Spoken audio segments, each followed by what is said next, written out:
மதுரை மீனாட்சி அம்மன் கோவிலில் அஷ்டமி சப்பர வீதி உலா நடைபெற்று வருகிறது. கூடுதல் விவரங்களை செய்தியாளர் ராஜ்குமார் வழங்க கேட்கலாம். ராஜ்குமார், வணக்கம். இந்த வீதி உலா தொடர்பான விவரங்களை பதிவு பண்ணலாம். வணக்கம். மதுரை மீனாட்சி அம்மன் கோவிலில் தற்போது வீதி உலா அஷ்டமி சப்பர வீதி உலா நடைபெற்று வருகிறது. அதாவது உலகாலும் ஈசன் உலகிற்கு படி அளக்கும் லீலையை எடுத்துரைக்கும் வகையில இந்த விழாவானது நடைபெற்று வருகிறது. வெளிநடிகனும் ஆயிரக்கணக்கான பக்தர்கள் பக்தி கோஷம் முழங்க தரிசனமும் செய்து வருகிறார்கள்.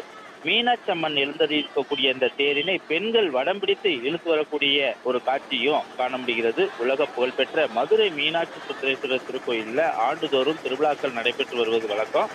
அந்த வகையில மார்கழி மாதத்துல உலகில் உள்ள அனைத்து சீவராசிக்கும் இறைவன் படியளக்கும் லீலையை குறிக்கும் வகையிலான இந்த திருவிழா தான் தற்போது அஷ்டமி சப்பர விழாவாக பிரசித்தி பெற்ற விழாவாக நடைபெற்று வருகிறது.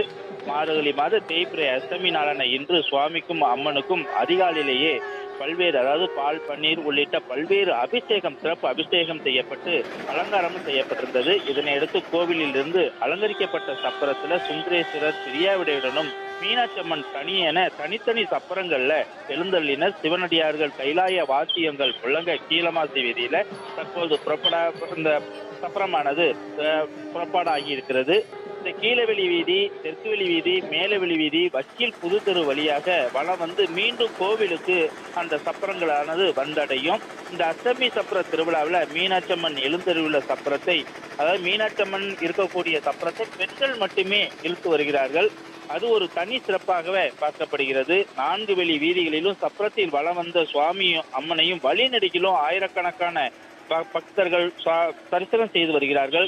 சப்பரத்தின் முன்பாக சிவாச்சாரியர்கள் அரிசியை தூவியபடியே செல்லக்கூடிய காட்சிகளையும் காண முடிகிறது. கீழே சிதறி கிடந்த அரிசியை கூடியிருந்த பக்தர்கள் எடுத்து சென்று தங்களுக்கு வீடுகளுக்கு எடுத்து செல்வதற்காக தற்போது எடுத்துக் கொண்டிருக்கிறார்கள். இந்த அரிசியை வீட்டில் வைத்து வேண்டிக் கொண்டால் நோய் நொடி நீங்கி பசிப்பினி நீங்கும் என்பது ஒரு ஐதீகம்.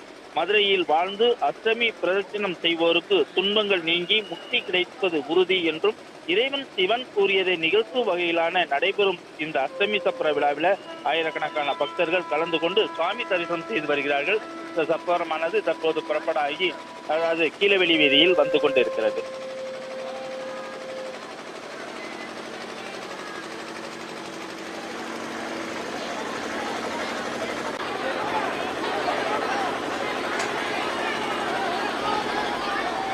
விவரங்களுக்கு நன்றி ராஜ்குமார்.